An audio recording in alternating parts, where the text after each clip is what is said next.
Yo, yo, yo. Welcome back. It's your boy Cool Rob, cooler than cool, cooler than most, cooler than the other side of the pillow. Welcome back to another episode of Cool Rob TV. Thank you so much, everyone out there, for showing all the love and support. It's touching the soul, and the soul is touching beautiful things. So keep it coming, keep it coming. Don't forget to subscribe to Cool Rob TV, all caps. Please leave comments, like, dislike. Engage with me. Go down low, leave comments. We always looking for new people to come on the show. Shout out to Movie Hood TV. Show some love, and show them some love. I want to hurry and get all that out. Got a special episode. Beautiful ladies on here, all women's panel. But let me introduce my co-host for this show, the life coach, the author, the book and title I did that fourth time on Cool Rob platform. My boy, my man, Donnell Oaks. What's up, brother? Hey, man, proud to be here with you, man. We always making history together, so why not again? Hey, see, and this time with the luxury of the wonderful lady. So yeah, and that's why I'm honored. That's a great thing, man. Yes, sir. Have you on, bro, to share this moment. Always. Thank you so much, brother. Let me get to these beautiful ladies. Like I said, this is the panel tonight, y'all. Let me start with always that little eeny, meeny, miny, mo. Let me go all the way up top. How you doing, life coach Bridget? How are you? I'm doing well, thank you. How are you? I'm honored to have you on the show. I just said that offline, so I'm saying it online. Thank you so much for being here. Thank you. Thank you for having me. 2 life coaches on the show, y'all. That's never before. All right, let me go to Miss Nene. What's going on? Much, same old. Happy to be here. You know me. Thank you for coming back. This is Nene's 3rd time on the platform, so thank you so much. I really appreciate you. And the first time is Ashley. How you doing? I'm great. How are you? Thank you so much for taking time out of the night to come on the show. Thanks for having me. All right, me and Ashley linked up on the Facebook page. I get to that, probably get to that later if I can, but she represented for me. Then I invited her on the show. Now she here. That's how we going, y'all. So, like I said, so welcome back, and we here. What's on your mind? 30 minutes with Cool Rob. And tonight's episode, what makes a good man? Right? What makes a good man? So, before we get to all that, I just want to tell y'all that, you know what I'm saying, I know I say 30 minutes with Cool Rob, but like I said, it's going to go over 30 minutes because we be getting it in. But the clock don't start until I ask the first question. So without further ado, ladies, you ready? Ready. Life coach, my co-host, you ready? D, brother. My man, so let's get started, y'all. Like I said, so before we get started answering y'all questions, we got some statistics, ladies, that we want to tell y'all. So I'm going to turn it over to the life coach. Look, ladies, we talking about 10,000 females incarcerated compared to around 144,000 men incarcerated. Back to you, Cool. Let me also tell y'all that 29% of African-American men were married compared to 48% of all Americans, white or Hispanic.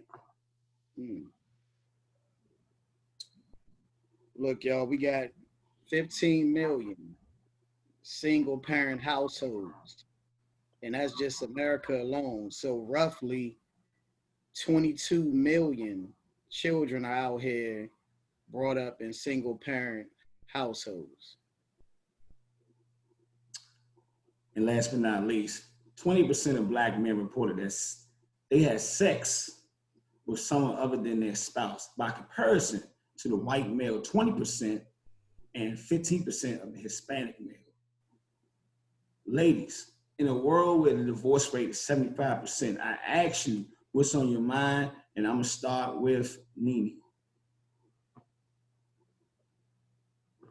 So, I mean, let's first and foremost say that I don't want to start off by saying that I don't think there are any good men out here. And even with the statistics, I still think some of those men could potentially be good men. You know, they just got caught up in bad situations, first and foremost. Secondly, I'm just confused as to how we're always asking about these good men, but behind every great man is always a great woman. So the numbers are there for a reason. So you want to talk about it, you know I'm ready to talk about it now. So Right. Ashley, what's on your mind? I guess because I've been married, I just celebrated my 10-year anniversary this year, a couple of weeks ago.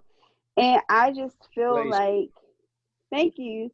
When it comes to marriage and the divorce rates and stuff, sometimes I think that a lot of times people are just so easy to throw in the towel.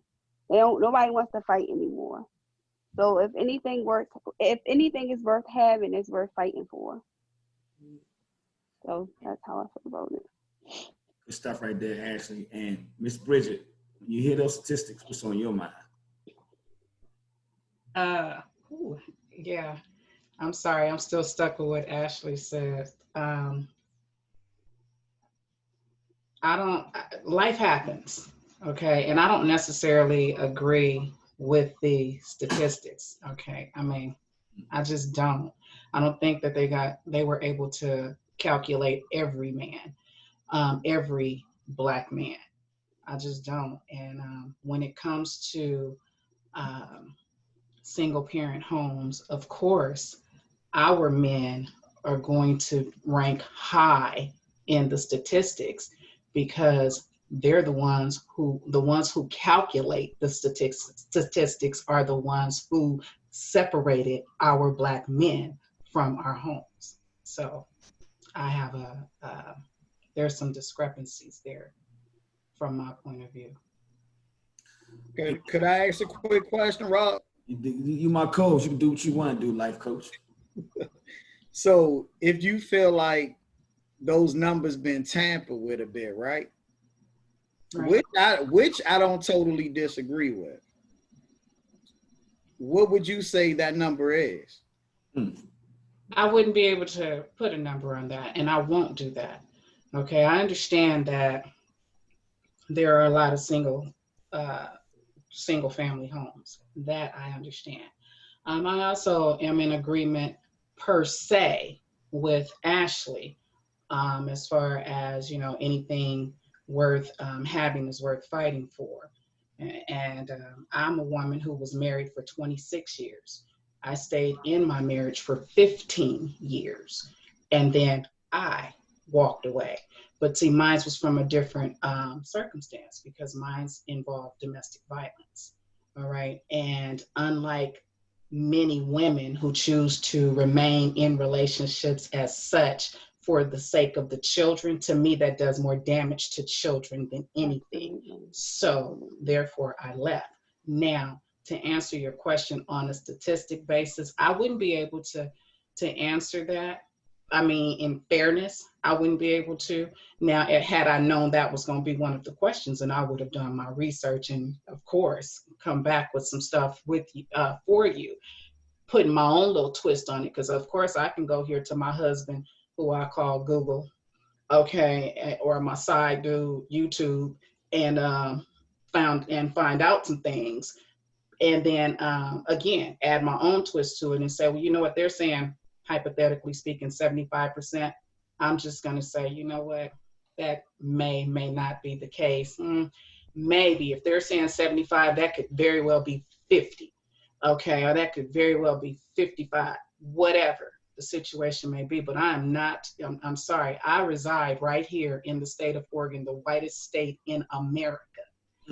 And Google is on his way up here. With that being said, those statistics, I just find that I can't go with it wholeheartedly. And unfortunately, I'm not able to put a number with that, but I just don't necessarily agree. But by the way, those statistics wasn't for Black men. That was just, Black households. That wasn't just Black households. oh, it's an overall. Yeah, that was overall Okay. single parent household. Then pardon me, No, I that's misunderstood. See, I'm being biased here because see, I'm on this platform with all Black people, and I'm thinking, okay, my kings and queens, I'm sorry, they have taken too much from us, and we're looked down upon on so many levels. And although I'm pro-Black, I'm anti no one. and I don't make excuses for my people. Okay. However, I don't just let anybody just put anything on them. So, with that being said, pardon me, I thought, and I misunderstood. I just took it to be Black households. So, Indeed, indeed. What a way to start the show. Thank you so much, everybody. So I'm gonna turn it over to Life Coach. Ladies, why do you think commitment is so hard for men?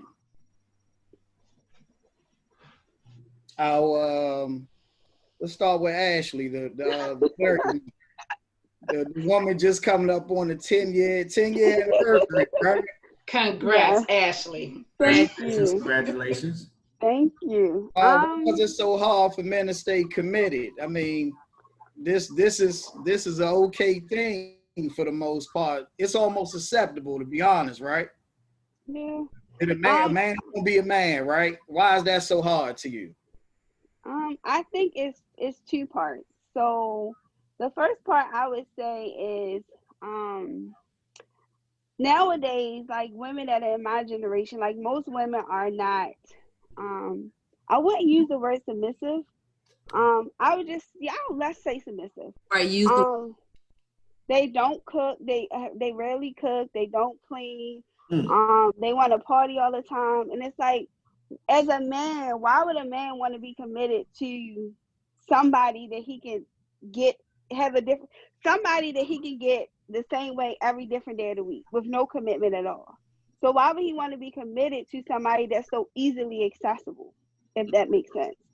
And the other part of it is that some men just not ready to grow up, and for whatever reason, they just don't want to commit. But I do also strongly believe that as a woman, you have to be committable material. Like you have to, certain things you have to do. Like you have to cook, you have to clean, you have to have open lines of communication. You can't be hanging out with your girls all the time or whatever. So I do think it's two parts. One, on the men's side, not being mature, not ready to commit, and then also on the women part, whatever they lack or not being submissive or somebody that they could commit to. Mm. Good stuff, Ashley. Ashley talking that talk, man. About you, Nene. Why is commitment, or they say commitment is so hard for men? Why is it so hard for us? First and foremost, it's not hard. It's not hard at all. It's a matter of want. If Well, you to do it, you will do it. You understand what I'm saying? Like one thing that I've learned throughout my relationship, and this comes from my fiance himself, like we've never seen a person fail if they try. You understand what I'm saying? All it takes is for you to try it. If you try it and you commit yourself to it, it's nothing you can't do. I don't believe in the word can't. That's not a word that is a part of, my vocabulary. So when I hear people say, oh, I can't do it, it's too hard, it's too hard. No, it's not. Like I said, if you wanted to do it, you would do it. Just like when you want to go hang with your friends, you're going to go do it. When you want to stay out late and you want to turn up and not be, at home with your man, cooking for him, cleaning for him, whatever, that's a matter of want. And I also agree with Ashley, like some women are just not committable material. And it's sad because, of course, growing up, every woman, and call me crazy, but every woman wants to grow up and, have her husband and have her family and live that dream life and all the things that, is to be. But what are you doing to become that type of woman? You understand what I'm saying? And it don't necessarily mean that you got to stay at home all day with the kids. Right. But you are just to be a good wife, because you can be a good wife and also be a working woman. I've seen it. You understand what I'm saying?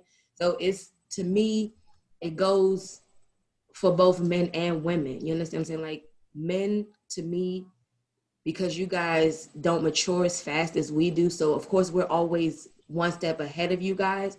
But for my own personal experience, it's like I get tired of hearing that excuse, oh, I'm not ready. I'm not ready. I'm not ready. When are you going to be ready? When is the right time? And then like Ashley said as well, like it's so many options for them out here. You understand? Like women don't make it easy for those type of women. Don't make it easy for a me type woman. Let me just speak on myself. They don't make it easy for a woman like myself because you out here, you know, half dressed and you know you catching my man's eye and all that other stuff. I'm at home not doing what I'm supposed to do. How can I be mad?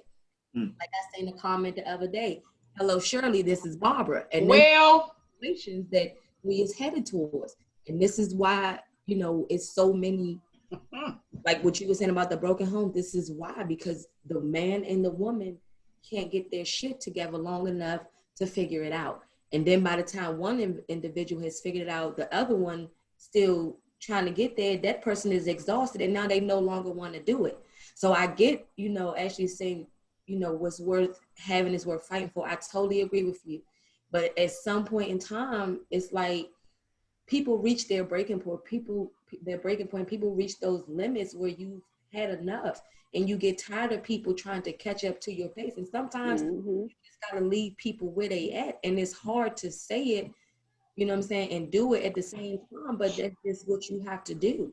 But I don't know, I can't honestly say that, you know, I know why men can't commit or whatever the case is, because like I said, I don't believe in making excuses. And to me, when a man say, oh, I can't do it right now, I'm not ready, that's an excuse for you to still be out here being a hoe. The same thing for a woman. If you sitting there saying, oh, I can't do it, that's just your excuse for saying you don't want to let go of your life. And that's just what it is. Yes. Good stuff, Nene. The life coach, Bridget, talk to us. These ladies, well, you know, because these ladies are hitting it on the head.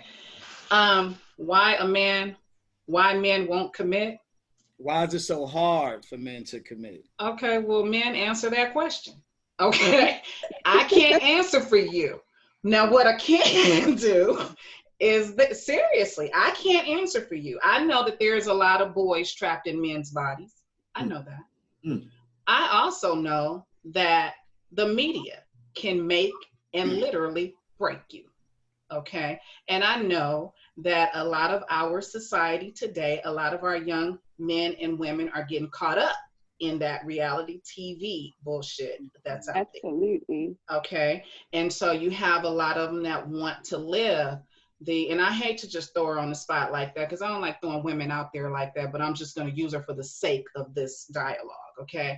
You have these young girls who want, or I use these two ladies, who wants to be the Meg Thee Stallion and the Cardi B. They want to be that, okay? Because media has glamorized that in such a way to where, you know, the women are like, or the young ladies are like, shit, this is who I want to be, okay? Because they got it all. The money. At one point, Tupac said, MOB, money over bitches. Okay, well, now the women, okay, are saying, you know, MON, money over niggas. Okay. And that's their view of it, you know. And so when I say the media can make or break you, I mean, you have these, I'm just going to say women like myself. I'm 51 years old. So you have a woman like myself, and we go to talk to some man, and in our mind, we got to say, well, shit, you know, I don't have the put together body. So is he going to still want me? You know, because this is all natural here. We on some Kendrick Lamar shit here. We got stretch marks, okay? You know, because we natural. Is this man gonna want this or not? You know, or does he want what he see on the screen? Is that what he's looking for? So why he won't commit? Number one, he has to answer that. From my perspective, I believe that he won't commit because he does not want to commit. And if he wants something, it's like with anybody. If you want it, you're going to make it happen. If you don't, you're going to make an excuse. That's just it. And that's from the book of Bridget. No, okay, go ahead. Ain't no damn book out there, but I'm just saying. Okay, ain't no book out there, but no, speak that book into fruition. Speak that book into fruition. I do. You know, but seriously, that's how. I mean, I'm a mother of 8. Okay, I have 5 sons, 3 daughters, and all my boys came first. And I never told them not to commit. All right. My sons love every ounce of my being. That still didn't stop my first son from being a womanizer, a hoe. Okay. That still didn't stop, I would say, 1, 2, 3, son number 3 from being, in my eyes, if I was his age, I would say you a sucker and I could run over you. Okay. And see, and then I have my youngest son, who came to me one day and said, you know what, Mom, I'm trying to give the sisters a chance. I don't want them. Mm. And I said, why not?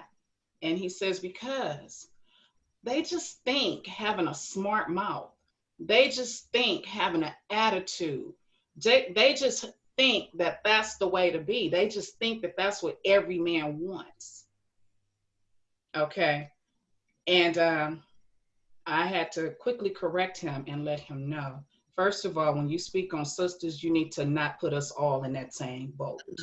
Okay. It's okay to say some women or the women that you've come across are that way, but do not put us all in that same boat. Because if I could just go back for a sec, I'm the type of woman, I don't have a problem with washing my man's feet, okay, after a long day's work. Okay, I don't have a problem with that. I don't have a problem with cooking for my man. I don't have no problem with that. Matter of fact, I look forward to doing it. However, don't take my kindness for weakness. Mm-hmm. Don't do that. If I'm sitting here and I'm being womanly to you, okay, because I enjoy being a woman and I enjoy being in a woman's place. So when my man comes in and he says certain things, or if he's talking to his boys or whatever, I don't have a problem sitting there with my mouth shut. I don't have a problem making a move when he says to do this. I know who I am. I'm a very strong woman, and I'm not a self-proclaimed strong woman, okay? This is strength that others see in me. So when it comes to me just treating my man like the king he is in my eyes, I don't have no problem with that. And because I love, I love seeing that when other women do that with their men. So I think if a man, not a boy trapped in a man's body, if a man is with someone that he loves, who he can see himself spending the rest of his time with, he won't make an excuse. He will make her his wife. That's how I see it.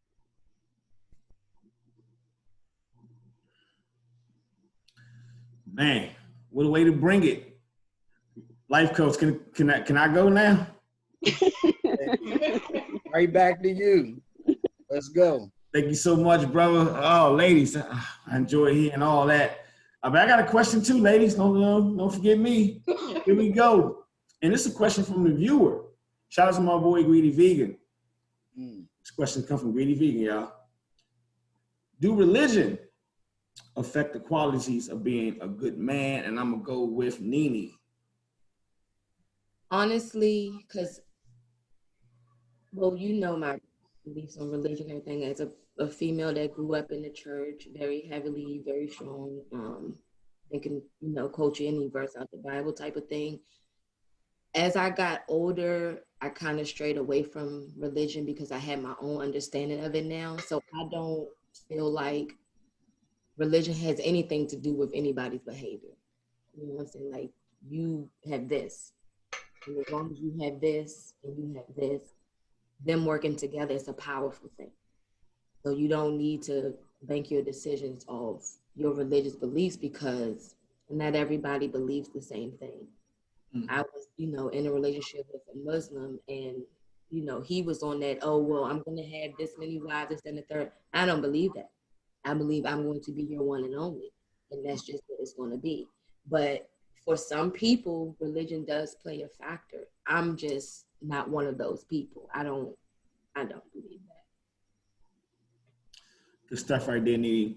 Life coach Bridget. Do religion affect the qualities of being a good man? No. I think a good man is a good man.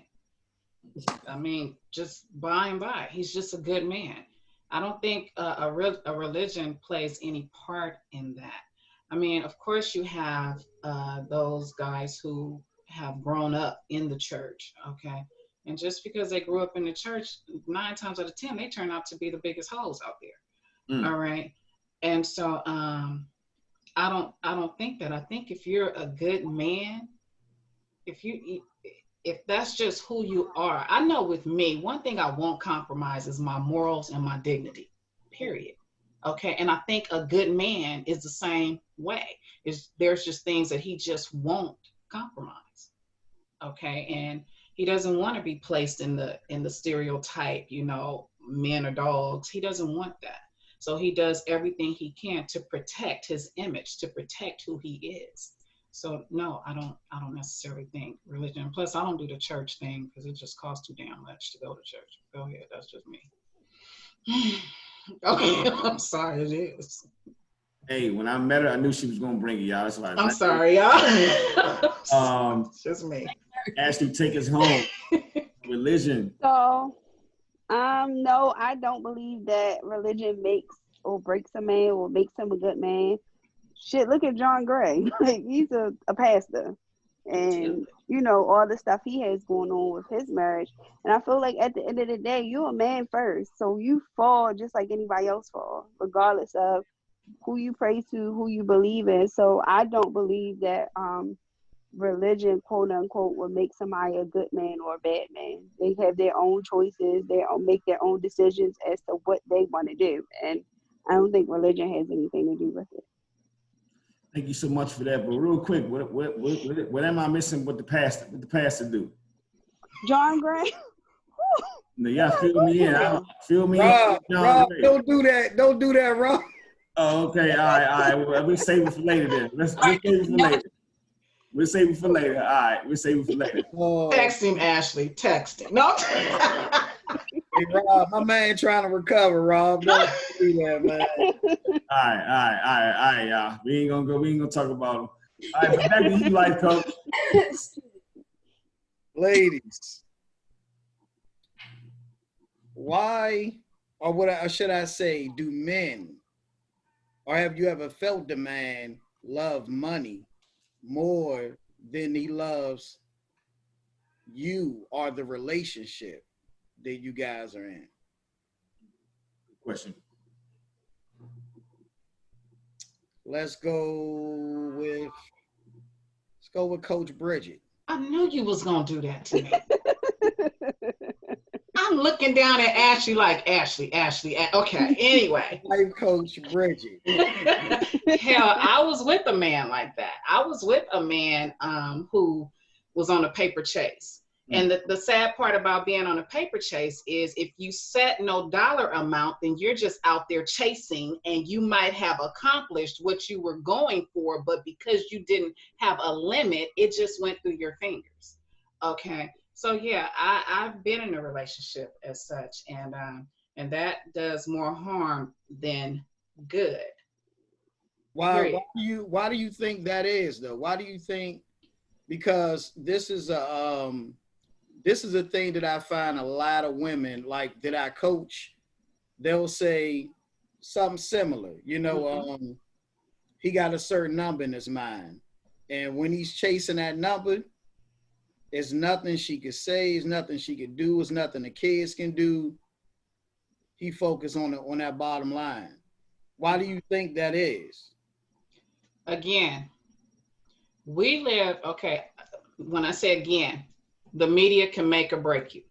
However, we live in the greediest country in the world, America.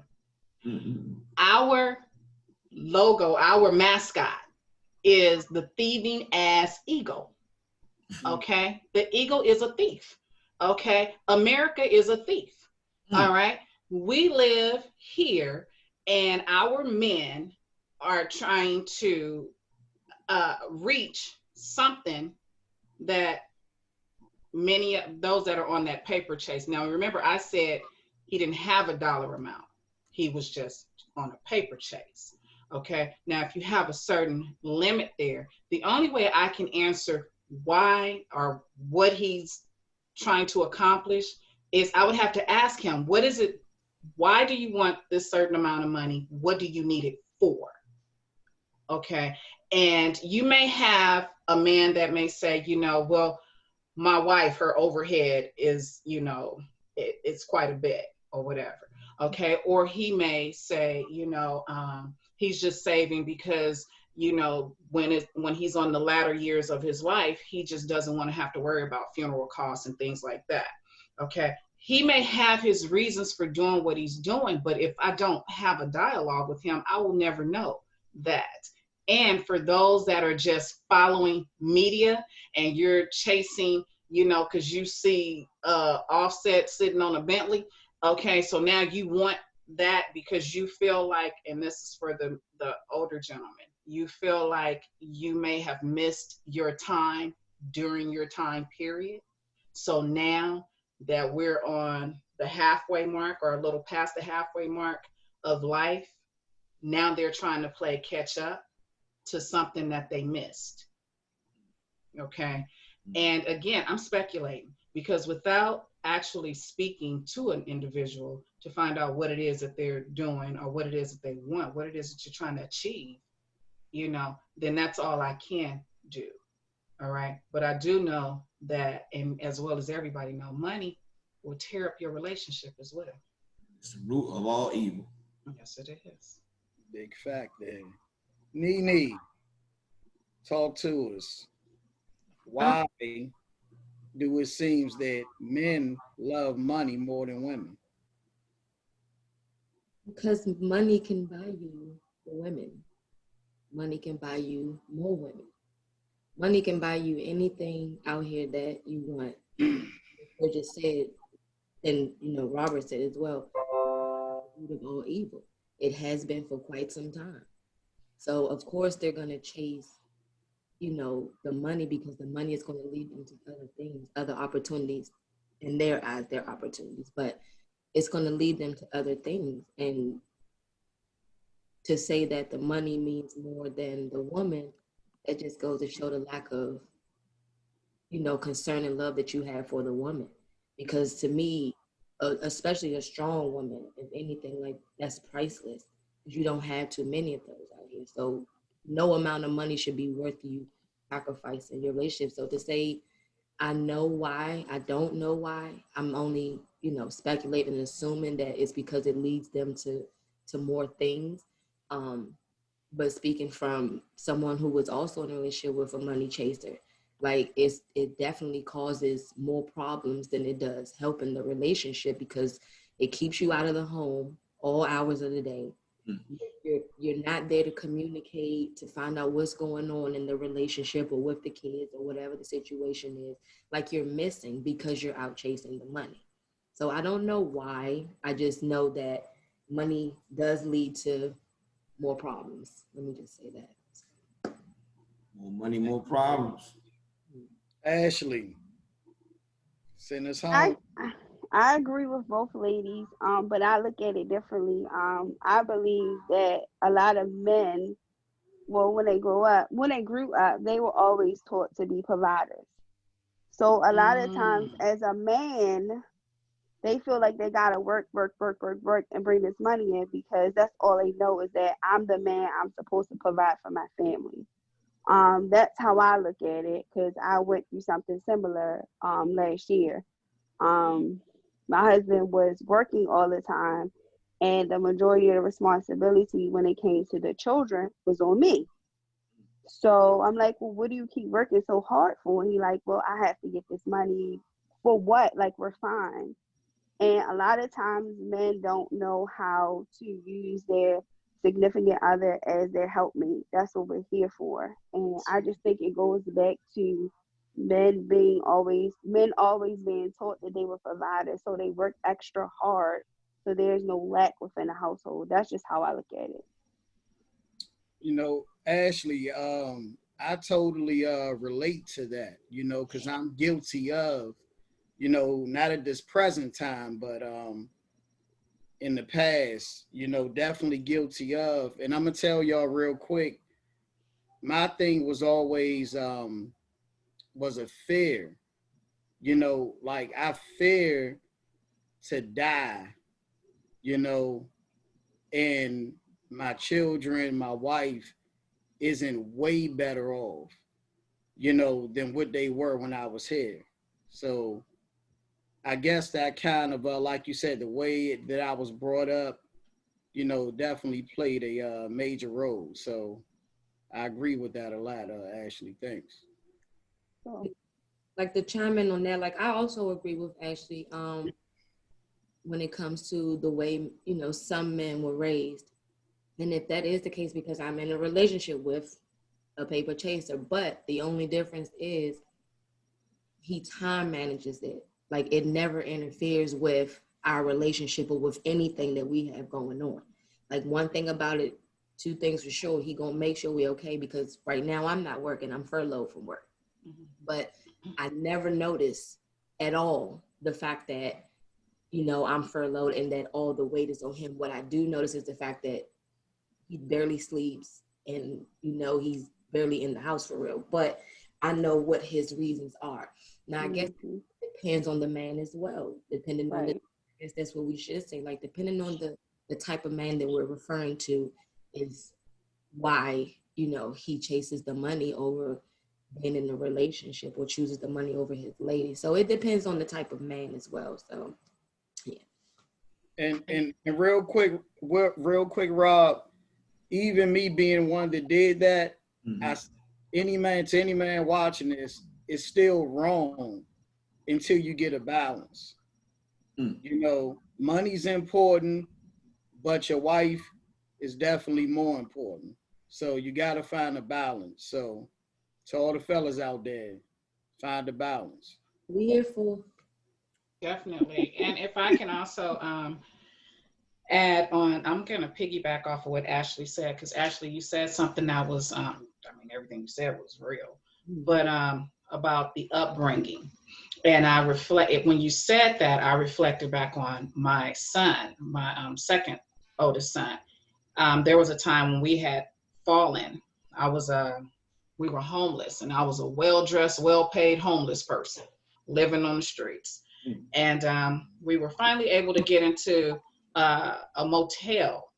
And my son, being 15 at the time, he just thought in his mind, and I didn't realize how I had put my sons in that, you know, this is your job. As a man, you are to do this, you know, as they're growing up, all right? You're to make sure that you take care of your family. That is your job, is to make sure that your family wants for nothing, okay? And that you give them everything that they need. Well, at 15 years old, he was trying to think, okay, wait, my mom can't get to work. How are we going to pay for the room this week? I got to get out here and make some money, because I got to make sure that my mother, my brothers and sisters, we're not on the streets, you know. And so just reflecting on that, and I had to let him know, you know what, your job is to be a teen, to be a kid, grow up, have fun, be productive citizen later on in life, and all that other cool stuff. But your job is not to take care of me. That's not your job, okay? And so, yeah, when you say that about the upbringing and things like that, then, you know, it's just, that's another level, another way of looking at it, because the things that we instill in our young men, okay, that they hold on to dearly, that we may think they're not paying attention or whatever, but they hold on to that dearly. This is my job, to protect, to provide, and, you know, and this, that, and the other. And so I could see that being them on a paper chase. I could see that. I'm not saying it's right, but it is what it is.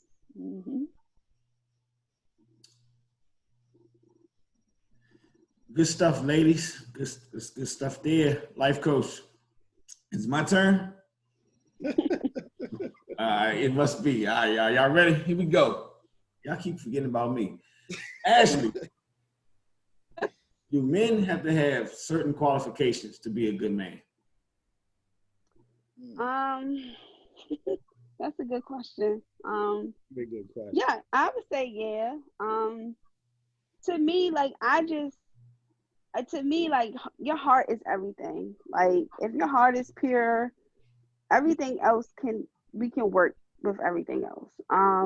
Of course, you know, you want somebody that's trustworthy, somebody that's, you know, like I don't know. For me, it's the heart thing. Your heart got to be pure. That's just. I didn't really look for qualities when it came to people. I just watched how he treated other people, especially his mother. But I don't really look for qualities when it comes to people because as you get older, those things change. People change when they get older. So for me, it's more about the heart. What's in your heart? Because if your heart is cold, it's hard to try to change that. So that's it, basically. Good stuff, Ashley. I'm gonna go with Bridget. You mind repeating that question, please? Here we go. Do men have to have certain qualifications to be a good man? He should have his own level of self-respect, his self-esteem, his self-worth should be maximized. Okay, he should see himself not in an arrogant or braggadocious type of manner, but more of a I love me more than I expect to be loved by anyone else type of thing. Because if he brings that type of self-love into the relationship and he knows how to share it with his mate, then I think that will help in the relationship. But in any relationship, I mean, you and your mate have to be on the same page. You have to speak the same language. You know, you have to speak the same language. And if you don't speak the same language, then you need to be working towards doing that. And I think you have young boys who grow up and they may have seen their mom getting treated a certain way. Maybe she was being used by men. All right. And she's stuck in there, tried to stay around or whatever. Okay. Then most little boys will gravitate to those types of women. Okay. Because that's what they've seen their mother do or go through.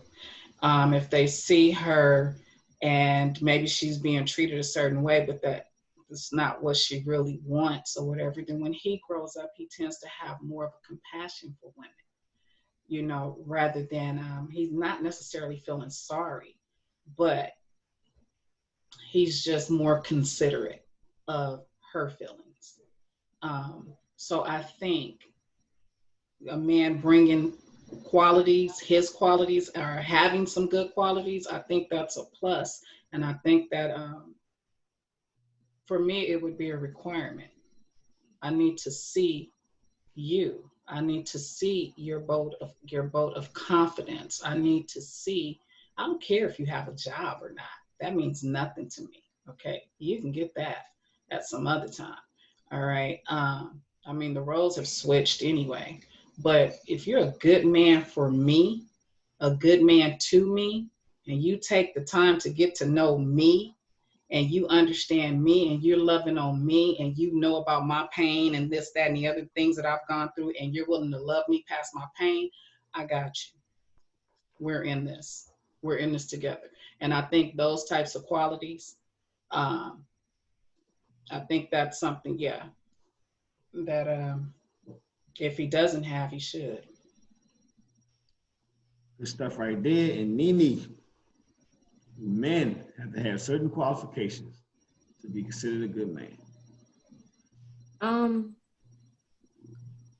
I personally feel like I'm not big on personal, like physical attributes of a person. Like, of course, you know, you want somebody to look at and all that good stuff, but I'm more with actually, like, I'm big on the heart thing.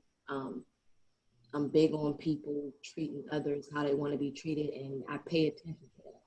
So if I see, you know, and I'm not to copy everything, but she said everything I wanted to say, but like if I see you treating people you know, in a certain manner, I can only assume that you're going to treat me the same way. So even with my situation now, I came from a really bad relationship, and my fiance saw all of that, just like this Bridget said. He saw all of my pain, all of what I went through, and he loved me out of all of it. So you have to be able to self-love in order to, you know, love on somebody else. So yeah, I guess I do believe that men have to have a certain quality, like they have to be trustworthy. They have to be able to communicate, and they have to be willing. I'm not for, like I said, people not trying in life. I don't believe in that. I can't. So if I see that, you know, you are trying, you are honest, you know, you treat people how you want to be treated, those to me are good qualities of a man. You got to be smart too. I can't stress, No, that's right. can't stress that enough. Smarts is It's a very, yeah. Smarts is very attractive. it's very attractive to me. Like I was literally just talking to my fiance on the phone earlier, and he was having a side conversation with one of his people on his sites or whatever, and to just hear him talk, I just had to whisper to him, like, that is so attractive to me. Like, Yes, I For love real. a man that can stimulate me mentally. Like you gotta be able to that's it. stimulate me mentally. It's just something about that. That's it, girl. Yes. That's for real. That's for real. Definitely, I think a man should have some pretty good qualities before he steps to me, because I personally, I don't tolerate much, and if you can get past my hard exterior, you got something going for you. There you go. You got something going for you. There you go. Good stuff, ladies. I'm gonna turn it back over to life coach. Ladies. This is a tough one right here. I'm scared of, you know, what might come out of this one. Don't be scared. Why don't most women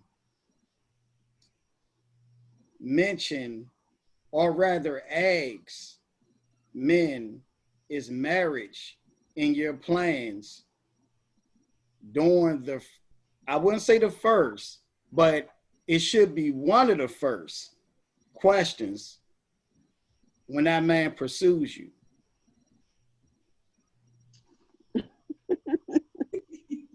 Whoever want to jump in on this one. Oh, go ahead. I'll let somebody else go first. Like, I don't know why you know why women don't ask these questions, because No, I those, said most women. because that was one of the first things that we talk about, you know, after like the first few dates. And like I said, my fiance is witness. Like, we, even though he literally just did it, but we've been dating for a year, and we talked about that a year ago. So I already knew, you know, what the situation was. For any woman that don't discuss a plan with a man, at least to know what his 5-year plan is, what his 10-year plan is, maybe you don't even need to be there. First and foremost, you need to be doing something else. That is definitely a conversation that need to be had, because you need to know, unless you're not looking to be married, that's something. Right.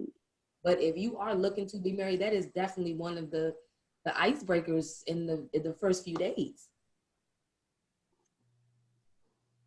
So, I just feel like a lot of I'm not gonna say, because it's clearly not us three on this call, but a lot of women are so scared to be alone that they're not even thinking about marriage. They're thinking about right now.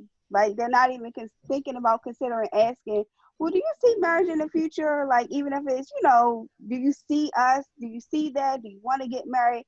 I think a lot of women are just looking at the now because they're so afraid to be alone that they just kind of just get what they can get for right now and just don't worry about asking the questions. But I do agree with Nene. I feel like that's a question that you should ask in the beginning. Like, you should definitely ask. That's a definite question that should be asked within the first few dates. Because if you're not interested in getting married, and I am, then there's no point for us to waste our time to go forward, because that's just a waste of time. It is. Girl, you can change him. That's what she thought. Right. It's funny to me because I usually say that most people are so caught up, most women are so caught up in the honeymoon phase, all right, to where they forget that the dust will soon settle. And things that seem cute to you right now may not be cute to you 6 months from now. So you need to take your blinders off and you really need to open up and you really need to listen to this man as he's talking to you, okay, or as you're talking to him. I've said before, you know, a guy sees a girl and he's like, or a man sees a woman and he's like, man, oh yeah, she fine. And she might see him and be like, damn, he fine. Okay, so now we together. Okay, so you together, now what? What's next? I mean, and is that where it stops? I mean, Right. damn, could you tell me, you know, what makes you happy? What makes you sad? When you're just pissed the freak off, how do you calm down? You know, nobody asks those questions, baby. What's your favorite color? What's your middle name? What's your mama name? Right. You know, nobody asks questions anymore. It's more like, damn, girl, no, he coming over tonight, Nene, girl, girl, no, I'm gonna put on my best this. No, I'm not, damn it. We're gonna sit on that couch, okay, and we gonna talk, all right? And if your dialogue is on point, then my mind should have an orgasm, period. Okay, you should be able to stimulate me just that much without even touching me. Your words should be just that strong, just that powerful, all right, to get through to me, period. So, you know, if you haven't asked this man about his future, then don't get upset when he just does what he does and get the hell on. You guys were on 2 different pages. I tell young ladies all the time, you know, you don't like the fact that he's looking at your ass, well then stop leading with it and turn around Yes. and let him see you. Yes. Okay, that's how you do that. And then we'll know, is marriage even in the forecast for you later on down the line? Okay, it may not be for him. He might have a fear of that. He might be like, shit, that don't work for me, or I was married before, I don't want to go back down that road. But you'll never know if you don't open up your mouth for other than putting something in it or something on it, period. You won't know. Talk to that man, period. Talk to him. Find out where he is mentally. Let him know where you are mentally. Okay, and then go from there. Most women, you know, when men get so afraid when you talk that marriage. Good, because we need to weed these mothers out. Okay, next, you standing in the way for the one who wants to marry me. You standing in the way for, you know, whatever. You in the way. You need to go. Next, come on, let's do this. Communication. People don't talk no more. Don't text me, goddammit. Call me. Talk to me. Come over here. Let me hear you. Let me see you. Let me feel your energy, okay, to see if we even connect. And then let's go from there. So women don't know because women don't ask the questions. They don't want to talk because of fear of finding out the answer. They're getting stuck in situations. Well, yeah, exactly. Life Coach Mago. Hey, got a tough panel here, brother. Hey, bro. Hey, I'm just over here. They are bringing it tonight, y'all. And when this thing come out tomorrow at 9 a.m., man, I can't wait for people to see this.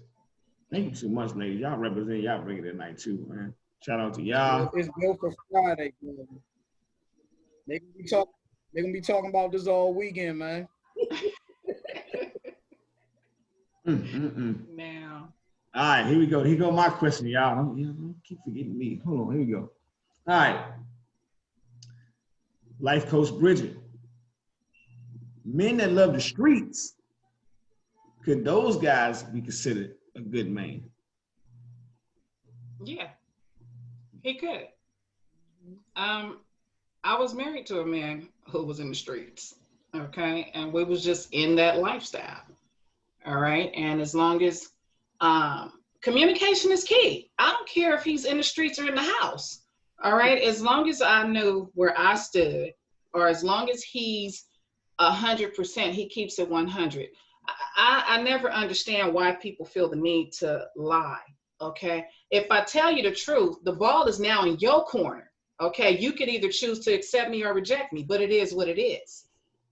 Period. Okay. And if you're in the streets and just because you're in the streets doesn't mean you not being faithful to me. You can still be faithful to me in the streets. You can still love on me in the streets. Okay. But respect me enough to when I ask you to come and be with me, you give me that. Okay. I'm not in the business of keeping someone who ain't trying to be kept. I don't need you all up on me. I don't like that anyway. Okay. I don't need all that. Go do you and I'm gonna do me, and then we need to come together. So yes, I think a man in the streets can be a good man as long as his priorities are in order. Good stuff right there. Life coach Bridget Nene. Same question to you.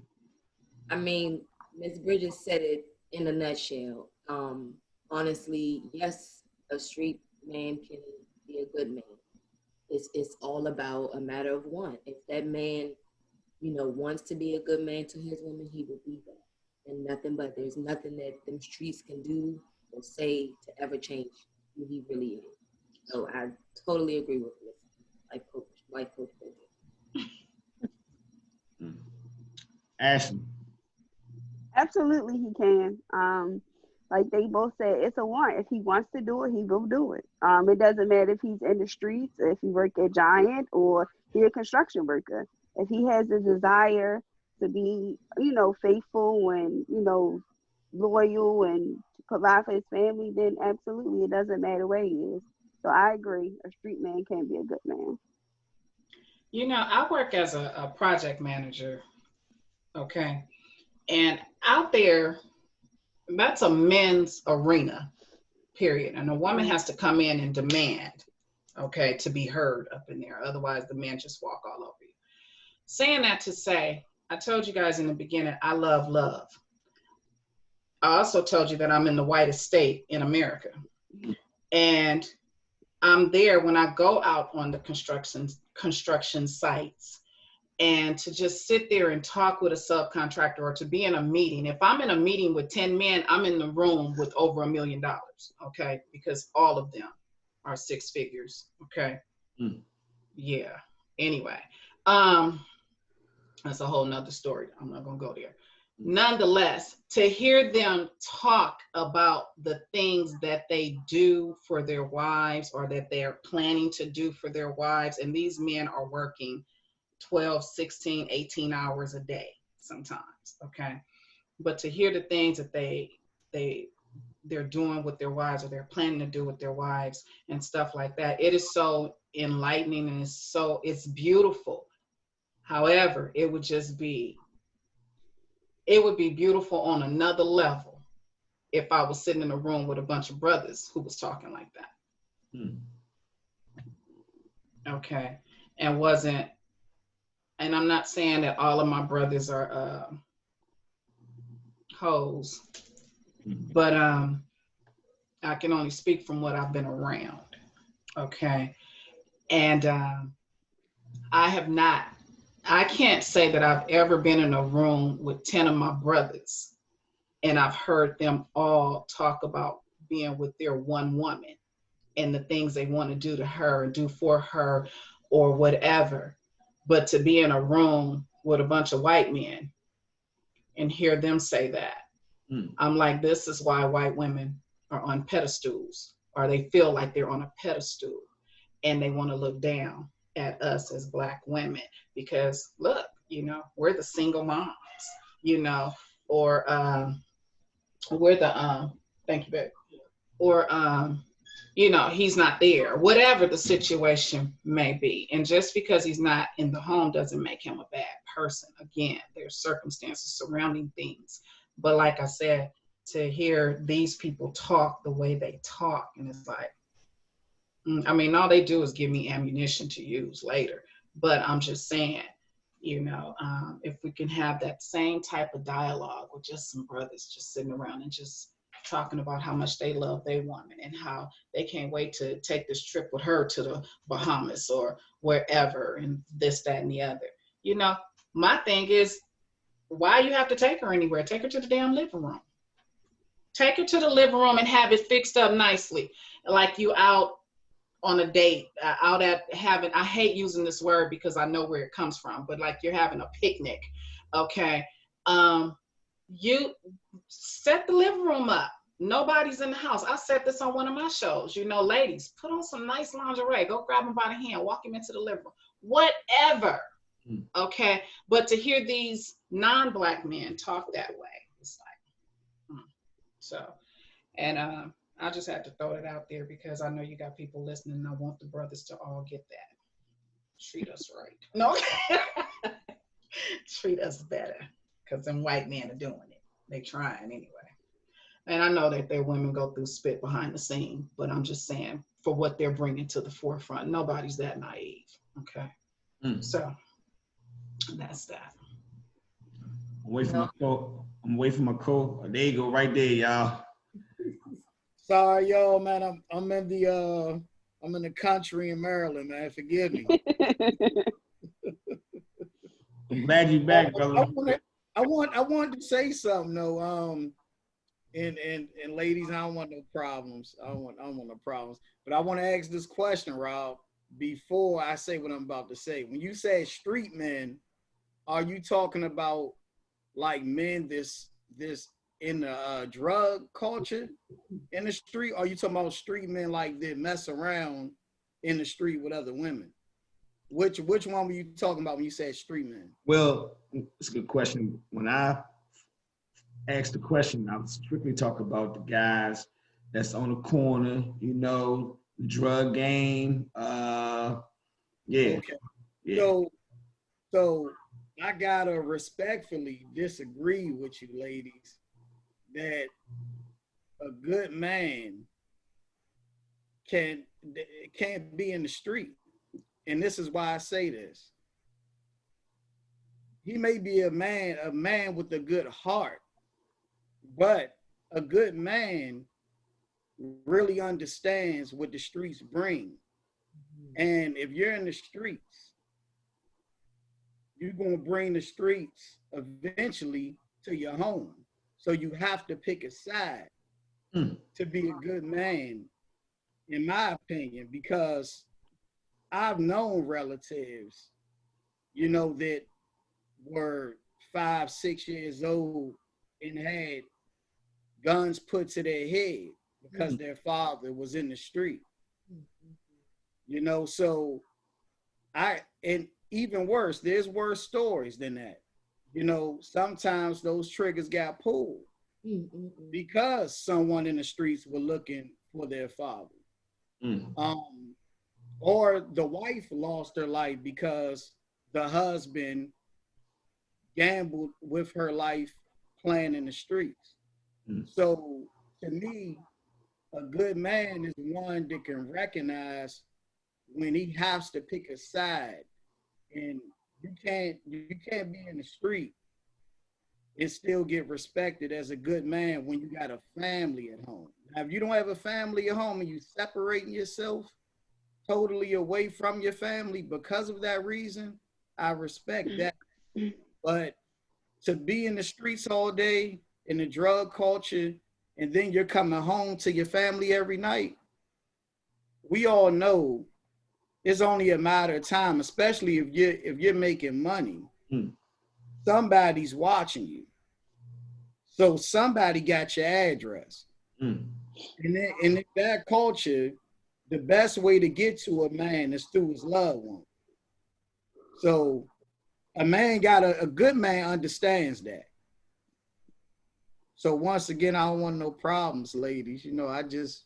I won't give you a problem, but I can't. I'm sorry, Rob. I'm sorry, King. Go ahead. I'm gonna give y'all everybody a chance to respond. I won't give you a problem, but I will say this, okay? And maybe I like y'all a little too much, and that's why I'm telling on myself. But I used to be a member of the biggest Crip gang in LA, okay?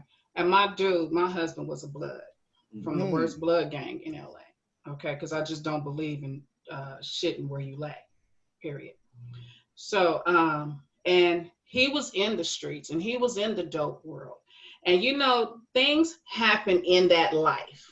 Okay. If you're a good man, you're a good man, regardless of where you are, whether you're in the gutter or in the presidential suite. Okay. You're just a good man. That's just who you are in my eyes, because the goodness is within. All right. So to in conclusion, he being a good man, yes, he was that. He was shit to me, okay, because the abuse or whatever. But he was when we talk drugs and we talk streets, then usually he's messing around with other women and this, that, and the other comes with it. Well, we were married for 26 years, but we split up after 15 years. Saying that to say, anything that you're going to find out about your relationship, you usually find out after the breakup. And the one thing that never came was he cheated on me. Not once. Okay. And not only that, life coach, but women, we're not stupid saying this. We know when our man is cheating on us. Okay. We just know. It's because we're the emotional beings, okay, and we're connected through that energy, and we just feel him in our gut. We just feel it, okay? He's with somebody else. I know it, okay? He can come through that door. God would have to come off the throne and tell me that I'm wrong, okay? Because I just know that he's with another person these days. So I know he's with someone else. But in my marriage, when we separated, and even to this day, there was never no infidelity involved in ours at all. None.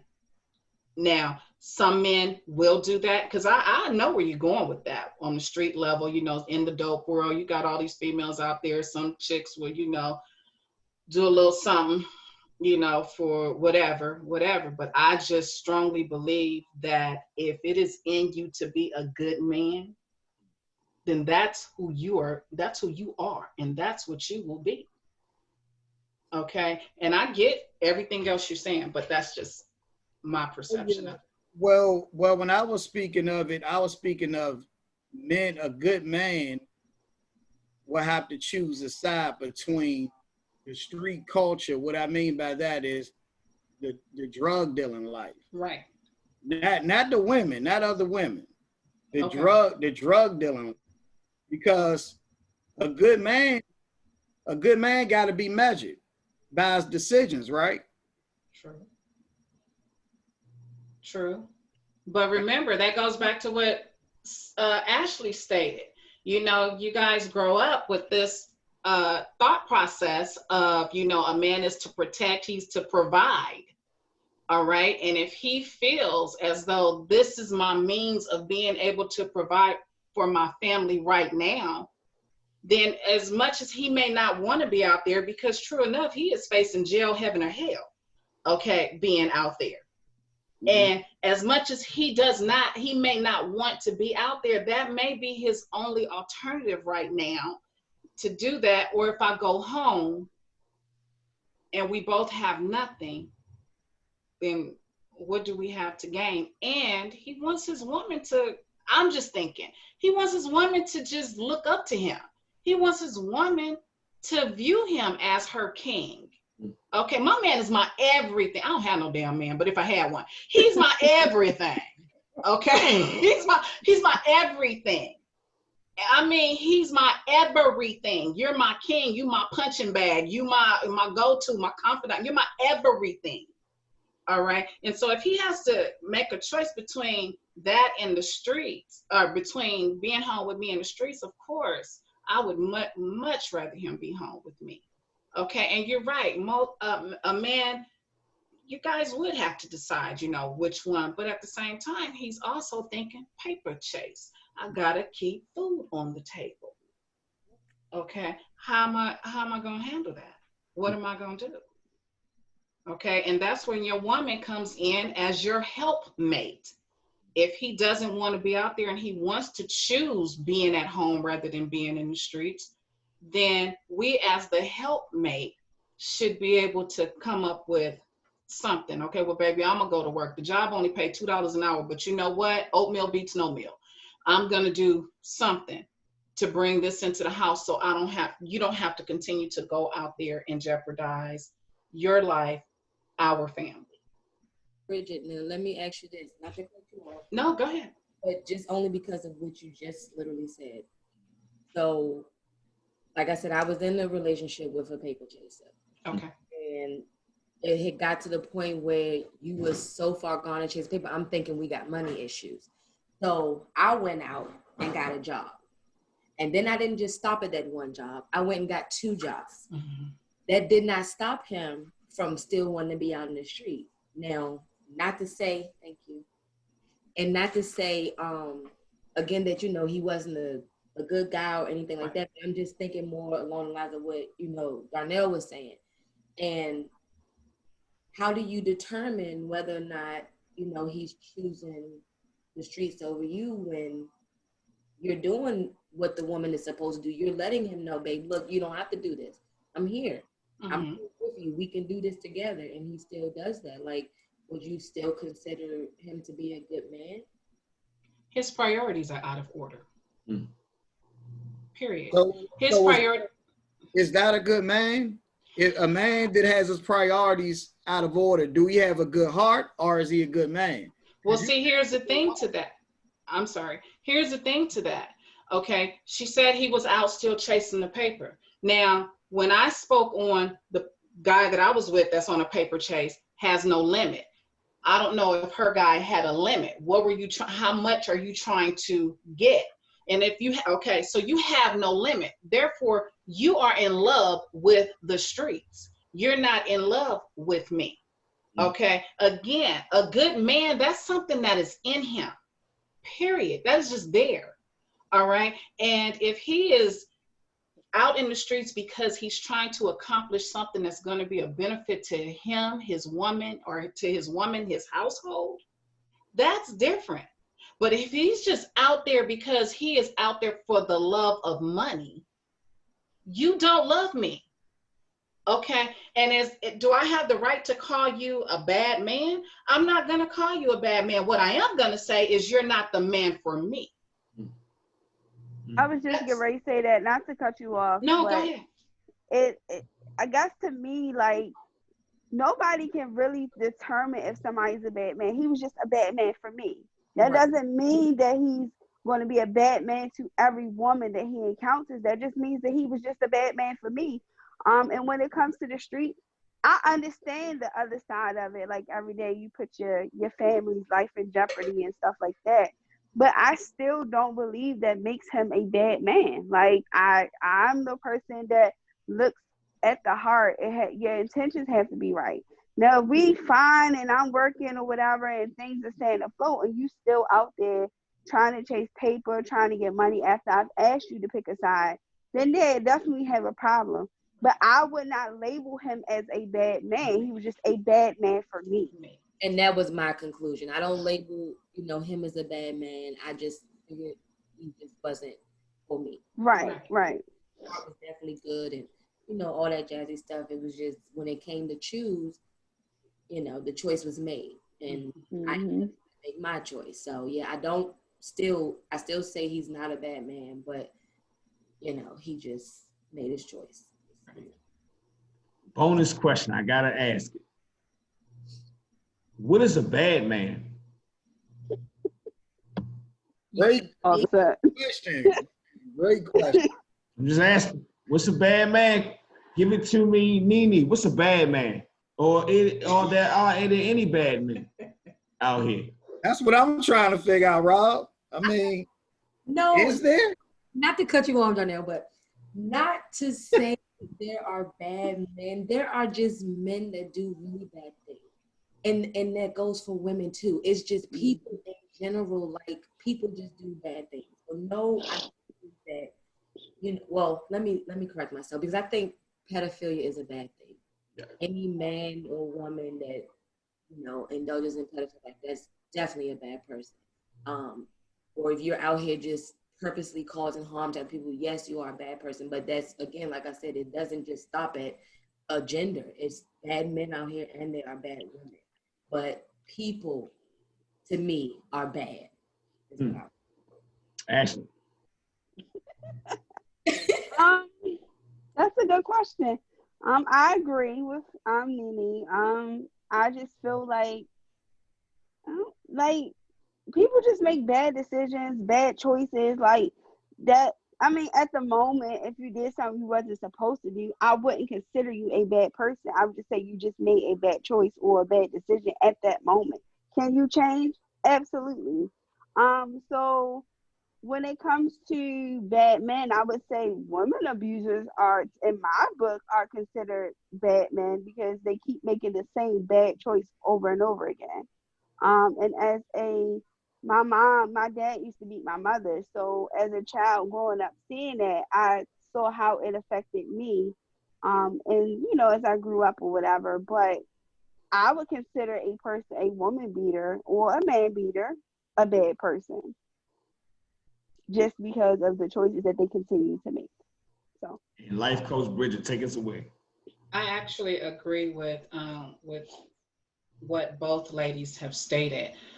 And in addition to it, I would say a disrespectful man. If you're disrespecting me, your woman, the woman you claim to love, okay, if you're being disrespectful to me, talking down to me, belittling me, putting your hands on me, and of course, pedophiles, yes. we can't leave them out. Although your choices are bad, if you continue or you continue to repeat the same thing over and over, and you're not trying to do anything to get any help, then your way of living, your thought process is not conducive to mine. So therefore, in order to keep me from seeing you as a bad person, then I need you to go, because the decisions that you're making is not beneficial. It's not for us to grow. So yes, there are some men out there who I think, I would say not only do they make bad choices, but I will say there are some bad men out there, because you have some men out there who don't want to change who they are. You have some men out there who brag about slapping a bee, or doing just whatever to demean her for whatever his reasons may be. I'm a life coach. I start from where you are, we go forward. I'm not a counselor or a therapist. I don't care about your past. Okay. So, and saying that, I'm not going back to your past. Whatever you did back there, you need to get some work on that before getting into a relationship with someone who's looking to love on you and to be in love with you. She's not looking for you, or even he is not looking for the mate to be disrespectful, to hurt them physically, mentally, emotionally, psychologically, spiritually, and damn sure not financially. So yes, I'm on both sides of that spectrum. Yes and no. Good stuff right there, ladies. Back to you, life coach. Oh, we got time for one more question? Definitely got. So let y'all know now, this is the last questions for me and life coach. This is a tough one here. I wasn't expecting another question, but one just came to me. Ladies, hey, why do questions always come to me that I feel like get smacked upside the head for asking? Have you ladies ever fell in love, or do you think it's possible to fall in love with a man that's not only behind bars, but he's going to be behind bars for a long time? Let's start that off with Nene.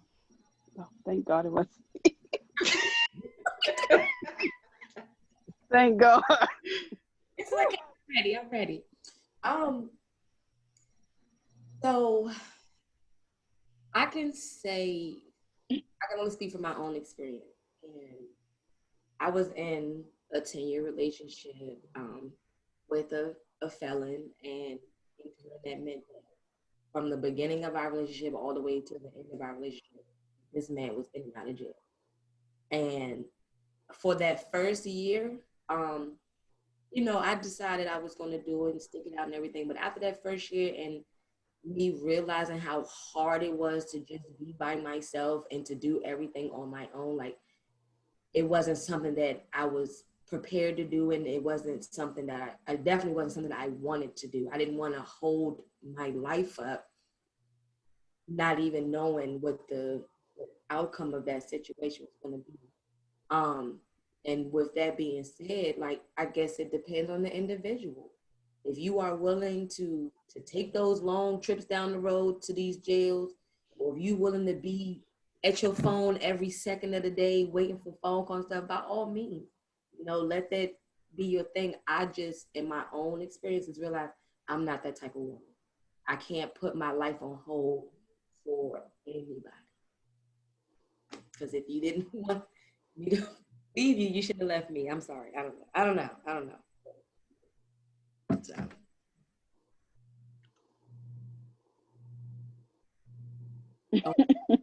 Let's go with Ashley. I don't believe you can, and I think it's selfish of the person that's incarcerated to place that, you know, on you to say, can you be with me forever? Know that it's a possibility that they'll never get out of jail. Like, that's basically, to me, that's stunting their growth. Like, you are standing in the way of better things to come. So I don't think that, I'm just speaking for me. I couldn't be with somebody that was in jail for the rest of their life. Like, I don't see it. I just, like Nene said, the loneliness part, you come home, you're alone, you gotta wait by the phone for them to call. They don't have conjugal visits anymore. So it's just like, it just wouldn't work. And I don't knock anybody who's doing it. If that's them, then by all means do you. But for me, it would not work. And I think it's selfish of somebody to even ask that question. Life coach, Bridget. Um, Can you fall in love with the man that's going to be behind bars for an extended period of time? First of all, I strongly believe that you can't help who you fall in love with. Okay. That's just a belief of mine. It's like, I can't help the fact that I now know, you know, you guys. Okay. I may not know you, but from just being here. So I just strongly believe that you can't help who you fall in love with. And for those who are behind the scenes, as I like to call them, behind the scene, see, this just puts a whole nother twist on marriage. Because if marriage is for better or for worse, and your man just got locked up for the rest of his life, I too feel it's selfish to ask her to wait. But she knew what she signed up for better or for worse. Okay. And although we all like to stay on the for better side of the spectrum, that's not always the case. All right. So to not draw this all out, me, myself personally, no, I would not do it, period. It just wouldn't happen because I'm not going to be true to you. I'm just not. I'm a woman. I have needs. Okay. And I'm not going to do the drive. I'm just not going to do it. I don't like giving the state my money. So I'm not going to keep putting all this money on my phone for you to call me. And I'm not going to keep sending money down there for you to get stuff on you. It's just not going to happen. I'm just not going to do it. And I guess that would be another thing you have to add to the conversation when you first get with a person. You know, if you ever get locked up, if you ever go behind the scene, your girl is out of here. I mean, unless you didn't, shit.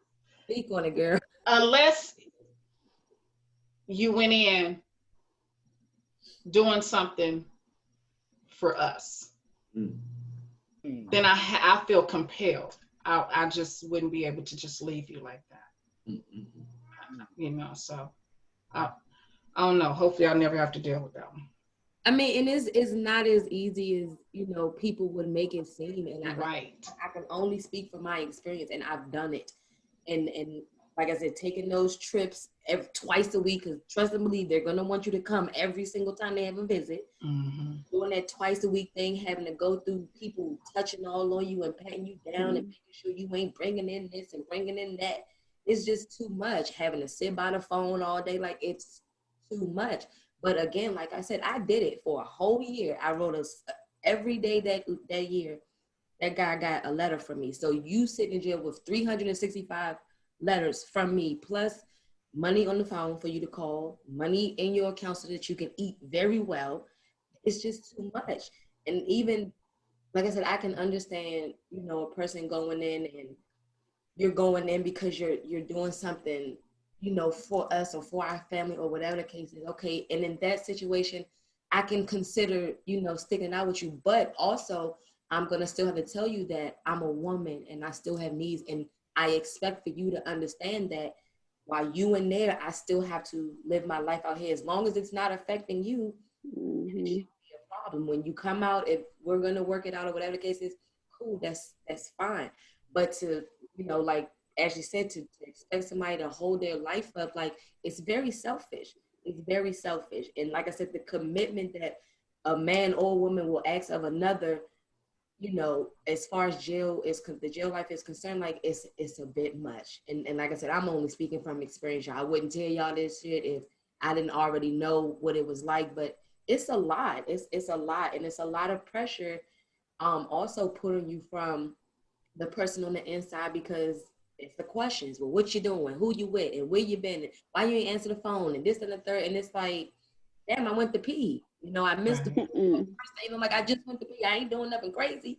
But it just becomes overwhelming at some point. And it's like I said, if you strong enough to do it, by all means, fight your battle with your man or your woman or whatever the case is. Me personally, I'm just not built for it. And not to say that I'm not a strong woman or anything of the sort. I'm very strong. It's just certain things I'm prepared to deal with, and there are certain things that I'm not prepared to deal with. And to sit and wait for somebody that's doing a 10-year bid, I'm definitely not prepared to do that. I'm sorry. No, that's right. Could I ask a question real quick, Rob? Co-host, bro. Do what you want, bro. You know that. You my man. So I'm trying to understand this right here, Nene. Please don't hurt me. You say you can't be doing no 10 bid. You can't do the 10-year bid with him, right? Right? Right. So if this man say if he been feeding you for 10 years, been clothing you for 10 years, all for the same money that got him locked up, are you still considering that putting your life on hold for somebody, or is he really somebody, if you know what I mean? I understand perfectly what you mean. And again, it depends on the person. If that is the type of situation, then maybe I could consider doing it. If you went in, you know, trying to provide for me or for us or whatever the case is, and you jeopardize your freedom just for me or us, then I can consider that. But also, like I said, you still have to keep in mind that I'm still a woman. I still have needs. I might not be able to do that whole time with you faithfully. And that's just me being honest with myself. And I'm definitely going to let that be known with whoever it is, because I'm just that type of person. But at the end of the day, that's not going to stop me from being there for you. If you need money, you need to have clothes and shoes, baby, I got you. I still got you. But just know that I still have a life to lead too. And like I said, I will try. Only thing I can do is tell you that I'm going to try. I can't make you no promises. I definitely can't do that. But what I can definitely do is tell you that I can try that. And at whatever point I get to where I feel like I can't do it no more, you'll definitely be the first to know. And it's just how it's going to go.